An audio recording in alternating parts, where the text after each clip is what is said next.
시청자 여러분 안녕하십니까? 한 주간의 한인사회 주요 소식을 전해드리는 KBN 뉴스 주간 브리핑입니다. 이번 주는 미국 사회가 테러 공포에 휩싸인 한 주였습니다. 보스턴 마라톤 대회 폭탄 테러에 이어 텍사스 비료 공장의 폭발로 또 한 번 놀란 가슴을 쓸어내렸는데요. 이 와중에 오바마 미 대통령을 수신자로 하는 우편물에서 수상한 물질이 검출돼 또다시 비상입니다. 그러나 이런 어려운 상황일수록 빛나는 아름다운 모습을 보여준 시민 영웅들이 있습니다. 피 흘리는 청년을 도와주는 사람, 다친 여성을 번쩍 들고 뛰는 미식 축구 선수 출신의 한 남자, 근처 커피숍에 있다가 지혈을 도우려 뛰어나간 웨이트리스, 현장에 있던 의사와 시민들 모두가 진정한 시민 영웅이었습니다. 때론 이기적인 미국인들이라는 생각이 들기도 하지만 그렇기 때문에 자신을 존중하는 만큼 다른 개인도 진정으로 존중하고 인간 평등을 주장하는 것은 아닐까요? 아무튼 이번 참사를 지켜보면서 테러와의 전쟁을 명분으로 시민들을 압박하는 일이 없기를 바랍니다. 근본적인 원인 해결 없이 강력한 경찰 국가만 고집한다고 해결될 문제가 아니기 때문입니다. 오늘의 첫 소식입니다. 보스턴 마라톤 폭탄 테러 용의자 검거가 빠른 속도를 내고 있습니다. 수사당국이 확보한 CCTV 영상에 흰색 야구 모자에 검정색 재킷을 입은 보통 체격의 한 남성이 폭발물이 든 검은색 가방을 내려놓는 모습이 포착됐습니다. 연방수사국 등 이번 사건을 담당하고 있는 수사당국은 현장에서 폭탄이 든 것으로 추정되는 가방을 놓고 사라진 남성의 모습이 포착된 감시 카메라 영상을 확보했다고 어제 밝혔습니다. 감시 카메라 영상에 나오는 이 남성은 백인으로 추정되며 당시 흰색 야구 모자와 회색 후드, 검은색 재킷을 입고 있었던 것으로 나타났습니다.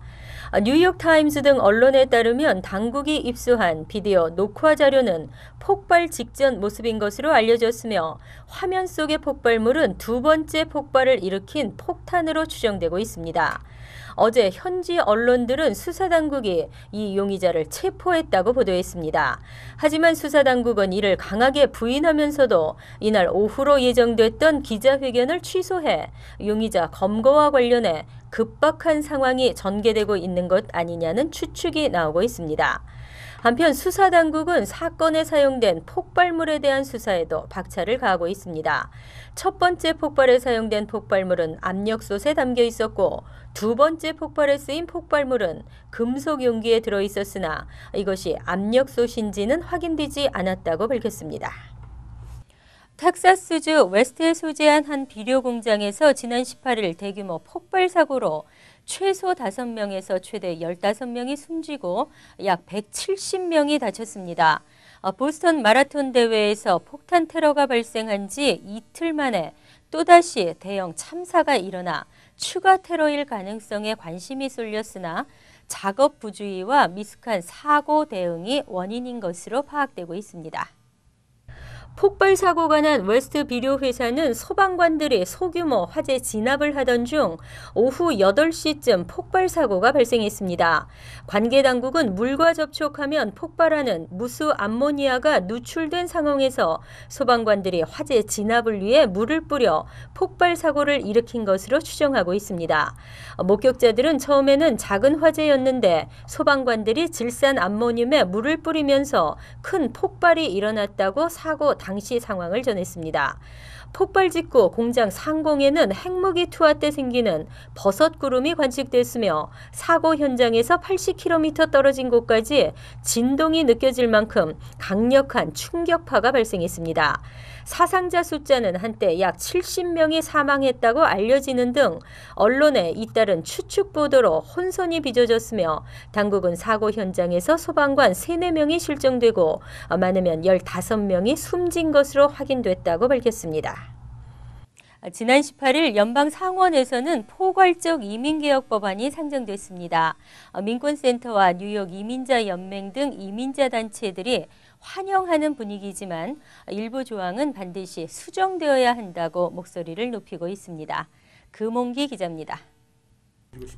민권센터는 오늘 기자 간담회를 열고 연방 상원에서 상정된 이민개혁 법안 세부 조항에 대해 설명하는 시간을 가졌습니다. 민권센터는 서류 미비자의 합법화, 영주권자 가족 초청 대기 시간을 대폭 줄이는 것, 비전문직 노동자용 비자 프로그램 등의 법안은 긍정적으로 평가했습니다. 반면 서류 미비자들을 합법화하기 위한 법안이 모호하고 시민권자의 형제 자매와 31세 이상 기혼 자녀의 초청을 없애려는 가족 초청 축소 방안은 수정되어야 한다는 게 민권센터의 설명입니다. 이 법안 안에는 저희 커뮤니티 입장에서 봤을 적에 저희 요구가 반영되어서 굉장히 환영할 만한 내용도 담겨져 있고, 또 저희가 사실 반대를 했음에도 불구하고 이 법안에 담겨진 내용도 있고 합니다. 민권센터는 올해 안으로 이민자들이 원하는 올바른 이민개혁 법안 통과를 목표로 다양한 캠페인을 전개해 나갑니다. 이민개혁 법안을 반대하는 상하원 민주공화 양당의 의원들에게 이민자들의 목소리를 담은 엽서를 보내고 의원 사무실로 직접 전화하기 캠페인을 지속적으로 해 나갈 방침입니다. 또 찰스 슈머 연방의원 등 초당적 이민개혁 8인 그룹 의원들과 지속적인 미팅을 통해 이민자들의 목소리를 전달할 계획입니다. 하나 확실하게 말씀드릴 수 있는 것은 우리가 아무것도 하지 않으면 이 법안은 통과되지 않거나 통과가 되더라도 그 내용이 우리 이민자 커뮤니티에 지금보다도 훨씬 불리한 내용으로밖에 아주 계약된 절충안밖에 통과되지 않을 것이다. 그 부분은 확실하죠. 그래서 저희가 초당적으로 이뤄지고 있는 이민개혁 법안의 상원 통과는 늦어도 6월 초까지는 이뤄질 것으로 보입니다. 이민자들의 목소리가 잘 반영돼 포괄적 이민개혁이 계약이 되는 일이 없기를 기대해 봅니다. KBN 뉴스 금홍기입니다. 한국의 대형 프랜차이즈 기업들의 미국 진출 바람직한 일입니다. 하지만 미 주류 사회 공략이 아닌 의미 있는 한인 골목 상권과 경쟁하려 하기 때문에 비판을 받아왔는데요. 이들이 한인 사회를 대상으로 더 이상 직영 매장을 통한 영업은 하지 않기로 약속했습니다. 퀸즈 한인회, 뉴욕 상록회, 팰리세이드 파크 한인회는 어제 파리바게트 등 한국 프랜차이즈 8개 기업 관계자들과 간담회를 갖고 한국 프랜차이즈 기업과 뉴욕 한인사회 상생 방안에 합의했다고 밝혔습니다. 앞으로 한국 프랜차이즈 업체들은 한인 상권에 직영 매장을 오픈하지 않기로 합의했으며 현재 운영되고 있는 직영 매장도 점차 가맹점으로 전환키로 했습니다. 당초 퀸즈 한인회와 팰리세이드 파크 한인회는 한인 골목 상권을 침해하는 한국의 대형 프랜차이즈의 횡포에 반발해 대규모 규탄 시위를 벌일 예정이었습니다. 하지만 어제 간담회를 통해 프랜차이즈 기업 관계자들과 원만한 합의를 이끌어냄에 따라 한인 소매업주들도 한국 프랜차이즈 업체가 미 주류 시장에서 성공할 수 있도록 서로 도울 것이라고 말했습니다. 이에 대해 프랜차이즈 기업 관계자들은 그동안 한인 사회에 소홀했던 점은 없었는지 살펴보고 한인 사회에 물심양면으로 지원할 수 있는 방안을 찾아보겠다고 밝혔습니다. 한편 파리바게트를 비롯해 BBQ 치킨, 카페 베네, 뚜레쥬르 등 8개 프랜차이즈는 내일 오전 11시 맨해튼 힐튼 호텔에서 합동 기업 설명회를 개최할 예정입니다. 뉴저지 팰리세이드 파크의 공공장소 금연법이 이번 달부터 본격 시행되고 있습니다. 아직은 개몽 기간이라 적발 시 경고만 주어지지만 두 번째 적발 시부터는 벌금이 부과돼 한인들의 주의가 요망됩니다. 주성훈 기자가 보도합니다. 뉴저지 팰리세이드 파크 브링커프 애비뉴와 나인스 스트릿이 만나는 곳에 위치한 작은 공원. 이곳이 금연지역임을 표시하는 안내판이 출입구에 설치돼 있습니다. 그랜드 애비뉴에 위치한 또 다른 공원. 이곳에도 공원이 금연지역임을 나타내는 안내판이 곳곳에 설치돼 있습니다. 타운 정부가 공공장소에서 흡연을 단속하는 금연법 조례안을 통과시킨 지 한 달. 타운은 이달 초부터 본격적으로 금연 단속을 실시하고 있습니다. 우리 팔레스타인 파크에 있는 공원 같은 데다가 붙이기 시작했고요. 경고문을요. 그 다음에 처음에 걸렸을 때는 그 경고, 구두 경고로만 할 것이지만은 만약에 그 두 번째로 걸리거나 그렇게 되면은 벌금이 부과될 예정이기 때문에 단속 지역은 타운이 운영하는 시청과 도서관, 주차장 등 공공장소는 물론 공원과 수영장 등을 포함한 레크리에이션 구역 등입니다. 이들 지역에는 금연 지역임을 표시하는 안내판이 설치되며 흡연 허용 지역은 따로 안내판이 설치됩니다. 이들 지역에서 담배를 피다 적발되면 최소 50달러에서 최대 500달러까지 벌금을 물게 됩니다. KBN 뉴스 주성훈입니다. 인명경시와 황금 만능주의, 게다가 도덕 불감증까지 택시요금 14불에 사람을 폭행하고 도주했던 송기평 씨 폭행 사건의 용의자가 2명으로 압축됐습니다.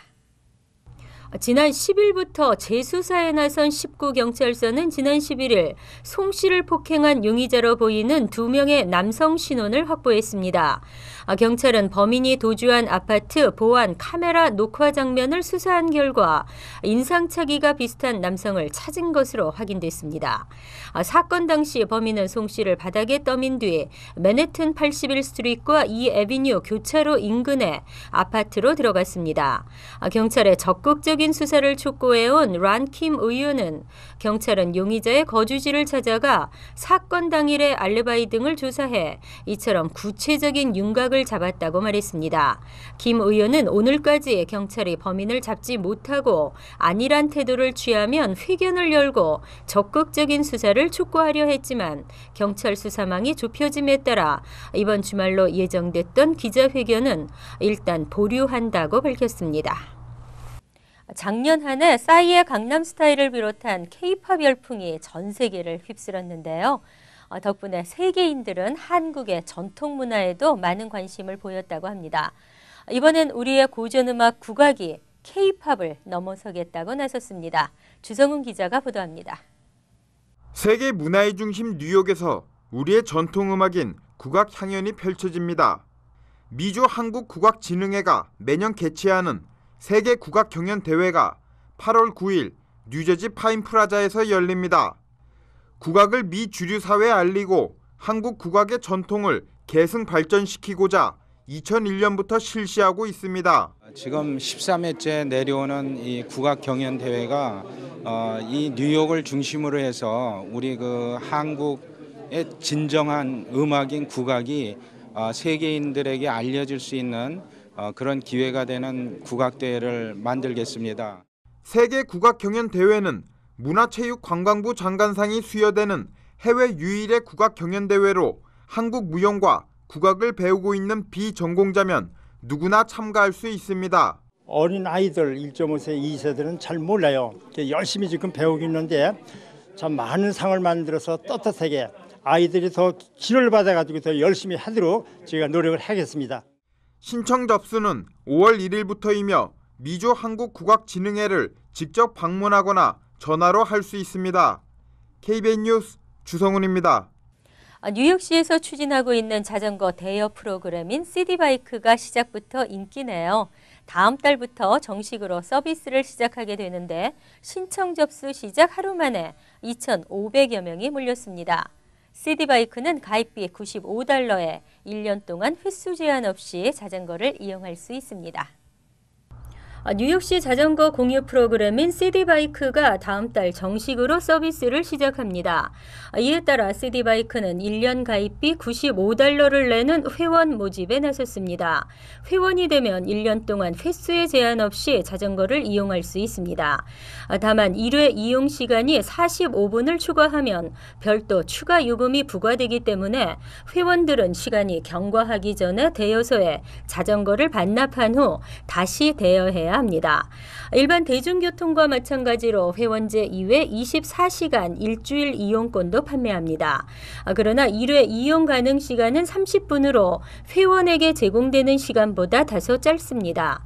뉴욕시 교통국은 현재까지 자전거 6,000대와 대여소 330여 곳이 마련됐으며 앞으로 자전거 10,000대, 대여소 600곳으로 프로그램 규모를 확장한다는 계획입니다. 대여소는 맨해튼 센트럴파크 남쪽에서 브루클린 북부 지역에만 설치돼 있으며 퀸즈, 브롱스, 스테이튼 아일랜드에는 아직 없습니다.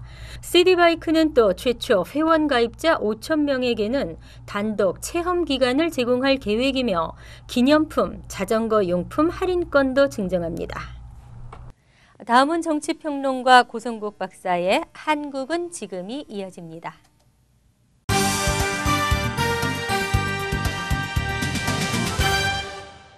여러분 안녕하십니까? 본 KBN 방송은 오늘부터 매주 이 시간에 정치평론가 고성국 박사의 한국은 지금이 방송되게 됩니다. 이 시간은 한국의 정치 문제는 물론 경제, 사회 등 전반에 걸쳐 한국의 현안 문제들을 분석하고 논평하는 시간으로 방송해드리고자 합니다. 앞으로 여러분의 많은 시청 바랍니다. 네. 지금 한국은 경제 위기 속에 어려움을 겪고 있습니다만 박근혜 정부가 들어서면서 다양한 정책들이 쏟아져 나오고 있고 새로운 변화를 모색하는 등 경기 불황 타개와 경기의 활성화를 위한 노력을 기하고 있습니다. 또한 북한의 핵실험과 남침 도발 움직임에 한반도에는 긴장 국면이 드리워져 있기도 합니다. 이러한 소식과 함께 정치평론가 고성국 박사를 한국으로 연결해 알아보겠습니다. 고성국 박사 안녕하십니까? 안녕하십니까? 네. 박근혜 정부가 출범하면서 총리를 비롯한 장관 임명으로 논란이 많았습니다. 이제 임명이 다 끝났죠? 이번 박근혜 정부의 장관 임명이 잘 됐다고 보시는지요? 잘 됐다고 보긴 좀 어려울 것 같습니다. 박근혜 대통령이 고생은 많이 하셨는데 결과적으로 맨 마지막에 윤진수 해수부 장관 임명 문제에 대해서 마지막까지 이제 야당에서 문제를 제기하는 바람에 유종의 미도 거두지 못하고 인사 문제와 관련해서는 상당한 부담을 안고 박근혜 정부가 이제 출범을 하게 됐습니다. 그 인사 과정에서 역시 검증에서 좀 많은 문제들이 좀 있었던 것 같고요. 네. 특히 이제 마지막에 윤진숙 장관 경우는 그 도덕성의 문제보다는 능력의 문제가 제기가 되는 바람에 대통령도 상당히 곤혹스러워했습니다.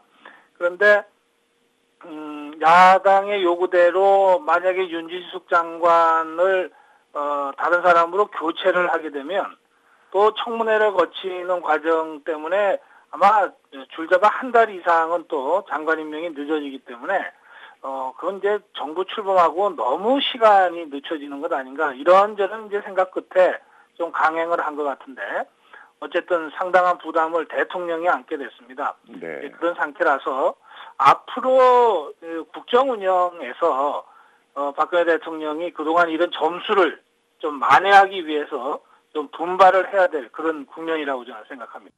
네, 장관 임명을 하면서 장관들의 자질 문제니 하는 논란이 많았습니다. 논란의 모습을 보면서 지금까지 대한민국 고위 공직자들의 현실이 적나라하게 보여준 모습이 아니었나 생각합니다. 어떻게 생각하시는지요? 말씀하신 대로 상당히 많은 후보자들이 우리 국민 일반이 갖고 있는 상식 수준의 도덕성에도 미치지 못하는 그런 문제점들을 많이 노정시켰습니다. 세금을 제대로 안 냈다든지, 군에 가지를 않았는데 그 이유가 석연치 않다든지, 또는 지금 현행 실정법으로 그 불법으로 되어 있는 위장전입 같은 거요. 물론 자녀 교육 때문에 위장전입한 사람들이 많습니다만은 이유가 자녀 교육이라 하더라도 위장전입은 불법이거든요. 네. 그리고 실제로 그 위장전입 때문에 우리 국민의 한 5천 명 가까이가 매년 처벌을 받고 있는 것이 현실인데요. 이제 그런 상황에서 그런 투기 의혹이나 위장전입 문제나 또는 군면제 의혹이나 이런 것들이 자꾸 제기가 되니까 우리 일반 국민의 도덕성에도 미치지 못하는 사람들이 국가의 주요한 결정을 하는 자리에 이제 추천되고 앉게 되는, 그래서 이제 국민들 입장에서는 도저히 납득할 수 없는 이런 인사가 지금 되풀이되고 있는데요. 박근혜 정부에서도 역시 이 문제를 빠져나가기가 어려웠습니다. 네. 여기에 더해서 좀 능력도 조금 의심이 된다고 하는 이런 후보자들이 일부 섞여 있는 바람에 역대 정부에서는 도덕성 논란은 있었지만 능력과 관련된 논란은 그렇게 크지 않았는데 이번에는 이제 그런 점까지 이제 곁들여지는 바람에 박근혜 대통령이 상당히 이제 곤욕을 치렀다고 볼 수 있고요. 그 바람에 대통령 취임하고 불과 2달밖에 안 지났는데 대통령 지지율이 40%대로 떨어지는 이런 이 정권의 입장에서는 상당한 위기를 느끼게 만드는 이런 상황까지 이제 오게 됐습니다. 그래서 어쨌든 힘들게 그 인사 문제를 마무리했기 때문에 앞으로 어떻게 박근혜 대통령이 이 위기를 이제 탈출하기 위해서 제대로 국정 운영을 할 것인가라고 하는 쉽지 않은 숙제를 안고 이제 정권이 출범했다. 그렇게 말씀드릴 수 있겠습니다. 네, 경기가 어렵습니다. 박근혜 정부가 경기 회복을 위해서 총력을 기울이고 있어요. 경제 위기 극복을 위해 다양한 정책들이 쏟아져 나오고 있는데요. 그 가운데 추경 예산안까지 나오고 있습니다. 이 때문에 정치권에서 논란이 일고 있고 추경 예산이 현실적으로 가능하고 추경 예산안이 통과되면 한국 경제에 어떤 변화를 가져올 수 있다고 보시나요? 예, 말씀하신 대로 뭐 세계 경제도 어렵고 우리 경제도 굉장히 어렵습니다. 올해 우리 경제의 성장률을 2.3% 정도로 우리 정부가 상당히 낮게 지금 목표치를 제시하고 있을 정도입니다. 그러니까 지금 말씀하신 대로 이런 어려운 경제 상황을 좀 적극적으로 정부가 나서서 돌파해야 되지 않겠느냐, 이런 여론들이 많이 형성돼 있고요. 그 여론에 힘입어서 정부가 추경을 편성한 겁니다. 대략 한 27조 정도 되는 이 추경인데요. 그러니까 이 경제 위기 상황에 비추어 본다면 그렇게 큰 추경은 아니지만, 그러나 작년 말에 예산 통과되고 불과 몇 달 만에 또 새 정부 출범하자마자 추경부터 편성한다고 하는 것은 뭐 규모가 그렇게 크진 않더라도 상당히 중요한 의미가 있을 겁니다. 그런데 이번 추경의 상당히 많은 부분은요, 양도세 감면과 관련된 겁니다. 그러니까는 이제 부동산을 양도하는 과정에서 양도세를 지금 내게 돼 있는데 이것이 이제 부동산 시장을 좀 얼어붙게 해왔거든요. 예. 그래서 양도세 감면 조치를 작년 말까지 한시적으로 했던 것을 올해 1년 동안 좀 추가로 연장하자고 하는 논의가 있는데, 그렇게 될 경우에는 세금이 이제 감소되지 않겠습니까? 그 감소분은 어떤 형태로든 좀 메꿔야 되니까요. 예, 그런 등등으로 해서 전체적으로 보면 이번 추경이 무슨 그 재난, 재해라든지 복지에 쓰기 위해서라기보다는 부동산 경기를 좀 활성화시키고 그다음에 일자리 창출을 위한 추가 투자 이런 차원의 경제 활성화에 좀 초점을 맞춘 추경이기 때문에 야당도 추경 자체에 대해서는 반대하지 않고 있습니다. 다만 야당은 이렇게 보는 거죠. 꼭 추경을 해야 되겠느냐? 차라리 부자 감세를 취소하는 방식으로 네. 또는 법인세 인하 문제를 좀 취소하는 방식으로 해서 세금을 더 거두면 되지 않겠느냐?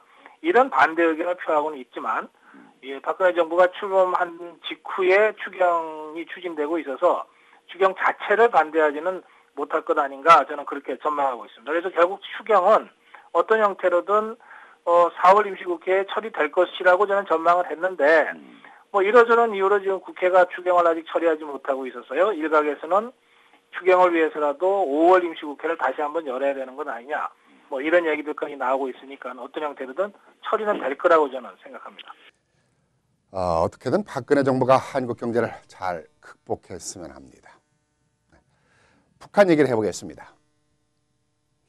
북한이 남침 도발을 노리고 개성공단까지 폐쇄하는 등 강경 자세를 보이고 있다가 대화를 요구하는 제스처 모습을 보이고 있는데요. 남한 문제가 어떻게 진행될 것으로 보시는지요? 네, 지난 북한의 군사 위협으로 시작된 이른바 미사일 위기가 한 달 가까이 계속됐는데요. 그동안 저도 그 해외에 계시는 동포들께서 혹시 뭐 전쟁이라도 터지는 것 아니냐 하고 걱정하는, 또 문의하는 그런 전화들을 여러 통 받았습니다. 네. 그런데 지난 한 달 동안에 우리 국민들은 뭐 아무리 북한이 위협을 하더라도 북한이 전쟁을 일으킬 수는 없을 것이다. 그럴 능력도 없다. 그렇게들 다 생각을 했습니다. 그래서 밖에서는 상당히 위험하게 보셨을지 모르겠습니다만은 뭐 국내에서 생활하는 저희들은 뭐 그런 의미에서 무슨 불안감이나 이런 걸 느끼지 못했습니다. 네. 뭐 사재기도 일절 없었고요. 네. 또 무슨 주식시장도 독려하지 않았고요. 그런 상태인데, 그런 상태에서 우리 박근혜 대통령이 먼저 북한에 대해서 실질적인 그 대화 제의를 했거든요.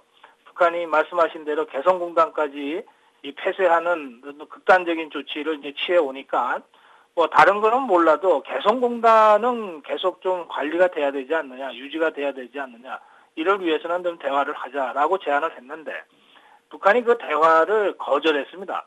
근데 거절하는 방식이 무조건 거절하는 게 아니고 대화할 용의가 있으면은 여러 도발 행위에 대해서 사과부터 해라, 이렇게 조건부로 거절을 했어요. 그래서 이제 많은 분석가들이 이게 북한이 조건부로 대화를 거절한 것을 보면 내심으로는 실제로는 대화를 하고 싶어 하는 것 아니냐, 이제 그렇게들 이제 분석을 하게 되는 것이고요. 사실 북한 입장에서는 김정은이 지나치게 과격하게 군사 긴장을 높이는 바람에 뭐 사실 돌아갈래야 명분이 없어서 돌아가기도 어려운 데까지 와버렸단 말이죠. 그런 상태에서 우리 정부가 대북 대화 제의를 했기 때문에 그것을 어떻게든 좀 잡아서 어떻게든 좀 출구를 만들어서 이 지금의 군사적 위기를 좀 톤다운 시키려고 하는 의도가 있는 것 아닐까. 뭐 전문가들은 대체로 그렇게 분석하고 있는데요. 만약에 그 분석이 맞다면 독수리 훈련이 4월 말까지 진행이 됩니다. 네. 한미 간의 독수리 훈련이 진행되는 동안에는 북한이 대화로 못 나오겠지만 이제 4월 말이 지나서 훈련도 끝나고 5월로 넘어가면 북한이 어떤 형태로든 다시 대화 국면으로 국면을 좀 전환하려고 할 가능성이 높다. 저는 그렇게 생각합니다. 네, 그렇게 되기를 해외 동포들도 바라고 대한민국 국민들도 바라고 있을 겁니다. 더 한 가지 궁금한 것은 조금 전에 언급하셨지만 개성공단 중단이 잠정적으로 중단될 것인가 아니면 폐쇄될 것인가 염려가 되는데요. 어떻게 전망하시는지요? 개성공단은 뭐 북한이 폐쇄하지는 못할 거라고 저는 생각합니다. 네. 개성공단을 통해서 북한이 얻는 직접적인 경제적 이익만 보더라도 1년에 9천만 불 가까이 되거든요. 이거는 북한이 지금 가뜩이나 외화벌이가 시원치 않은 상황에서는 굉장히 큰 규모의 현찰이 되는 거죠. 이것을 북한이 포기할 수 있겠는가? 저는 포기할 수 없다고 생각하고요. 또 한 가지는 이 개성공단과 관련해서는 북한이 일방적으로 지금 폐쇄 조치를 취한 것이지. 근데 북한이 개성공단을 폐쇄할 무슨 구체적인 무슨 근거 같은 것을 남한의 기업들이 제시한 것이 없거든요. 준 것이 없거든요. 그렇기 때문에 명분 없이 개성공단을 만약에 폐쇄를 하게 되면 앞으로의 남북 대화라든지 또는 미국이나 다른 그 국가들로부터의 인도주의적 지원을 받는데도 명분을 세우기가 쉽지 않다고 저는 생각합니다. 그런 면에서 최근에 미사일 위기에 편승해서 개성공단까지 협박 카드로 한번 써본 것에 불구하고 저는 개성공단부터 풀면서 지금의 잠정적 폐쇄 조치를 푸는 과정에서 실질적으로 북한이 대화 국면을 전환하는 이런 카드로 개성을 결국은 쓰게 될 것이다. 그렇게 예상합니다. 네, 고성목 박사 수고 많으셨습니다. 네, 고맙습니다. 정치평론가 고성국 박사와 한국의 현안 문제들에 대해서 함께 알아봤습니다.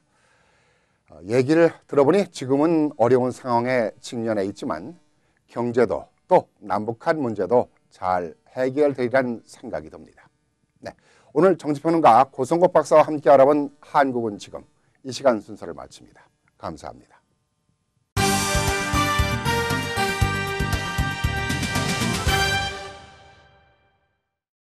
미국에서 허리케인 시즌 하면 보통 6월부터 11월까지를 말합니다. 샌디 피해 여파가 아직 끝나지도 않았는데 벌써 올해 불길한 기상 예측이 나왔습니다. 올해는 아주 활발한 허리케인 시즌이 될 것 같다는 기상대 예보인데요. 올해는 모두 18개의 열대성 태풍이 발생하고 이 가운데 9개는 허리케인으로 규모가 커질 것이며 4개는 3등급 이상의 메이저급 허리케인으로 발전할 가능성이 큰 것으로 알려졌습니다. 올해 대형 허리케인이 미국 해안을 강타할 가능성은 72%, 예년의 평균 52%보다 높습니다. 테러로 놀란 가슴에 날씨까지도 받쳐주지 않아 벌써부터 걱정이지만 예방할 수 있는 최대한을 예방하면서 함께하는 기지로 헤쳐나가는 수밖에 없을 것 같습니다. 함께해 주셔서 고맙습니다. KBN 뉴스 주간 브리핑 여기서 마칩니다.